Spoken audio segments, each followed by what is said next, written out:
আমাদের রাষ্ট্রে যারা আমাদের উপরে আছে দায়িত্ববান, আমি বলবো আপনারা একটু লজ্জা করিয়েন, একটু শরম পাইয়েন। কেন একটা হত্যা হয়েছে তো আপনার কাজ, আপনি এটা বিচার করবেন না। আপনার কাছে যাইতে হয় কেন, চাইতে হয় কেন, রাস্তায় নামতে হয় কেন? মানে কেমন হয়েছে বিষয়টা আমি আপনাকে বলি। বিষয়টা হচ্ছে এরকম যে ফিলিস্তিন আর ইসরায়েলের মতো হয়ে গেছে আমাদের অবস্থা। ফিলিস্তিন বললো যে তোমাদের থাকার জায়গা নেই, খাওয়ার জায়গা নেই, তোমরা হচ্ছে মানে লাওয়ারিশ বেওয়ারিশের মতো তোমাদের অবস্থা, ভূমিহীন তোমরা, আসো থাকতে দিচ্ছি, এই ভূমিতে যা উৎপাদন হবে তাই খাইও, সমস্যা নাই, আমরা তোমরা মিলে খাবো। এখন ইসরায়েল দখল করে কি করছে, এখন ফিলিস্তিনে বলে যে আমাদেরকে দাও, আমাদের ভূমি। আরে ভাই, মেহমানের কাছে গৃহস্থ বলতেছে ভাই আমার ঘর আমাকে ফিরিয়ে দাও। তো একটা অন্যায় হবে, অবিচার হবে, এটার যে শাসক হবে রাষ্ট্রে, সে তো নিজ থেকে এটার বিচার কার্যক্রম শুরু করে দেবে এবং এটা সে প্রমাণ করবে যে রাষ্ট্রের মানুষ রাষ্ট্রের মানুষ তো স্বস্তিতে থাকতে হবে যে হ্যাঁ উনি আগের বিচারটা করছে, এটাও করবে,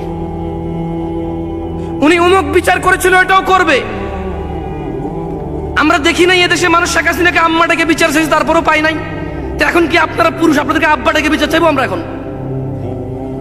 তা আমরাও ডাকবো না আব্বা, আপনি ভাবিয়েন না কিছু, আমরা জানি আম্মাটাকেও পাই না বিচার, তা আপনারা আব্বা ডাকলেও পাবো না, আমরা আব্বা ডাকবো না আপনারে। উনি মহিলা ছিল, সবাই ওনাকে আম্মা আম্মা ডাকছে, আমি শুনছি, বললাম আমি অনেকগুলো নিউজ দেখছি, বলছে যে মা আপনি জননেত্রী, মা আপনি বিচার করুন। আরে আশ্চর্য, খুন হয়ে গেছে উনি মা না, উনি যদি শত্রু তারপরে তো উনি বিচার করতে হবে, রাষ্ট্রের দায়িত্বে আছে উনি। যাই হোক, কথা অন্যদিকে নিয়ে চলে গেছি। তোমরা বিরক্ত হচ্ছ নাকি?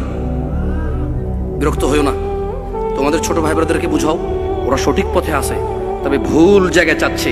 আরে ফকিরের কাছে যদি বলে যে 1 কোটি টাকা দিবি নাহলে যেতে পারবি না, ওই কবে যে তুই কিডনি বেস, কি আছে সব বেচালা ভাই, ব্ল্যাক মার্কেটে প্রাইস পাবি না রে ভাই, কিডনি দূরে 2 করে 4 লাখ পাবি, তুই আমার রক্ত মাংস যা আছে সব বেচালে তুই পাবি না।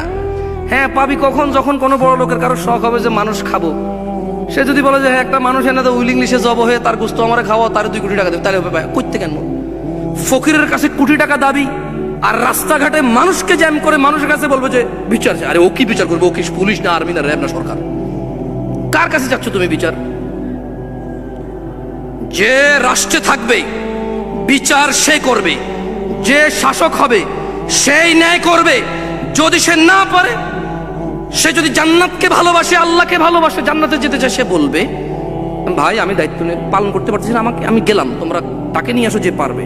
এবারে যে পারবে সে যাবে। আল্লাহ আমাদেরকে বোঝার তৌফিক দান করবে, বলো আমিন।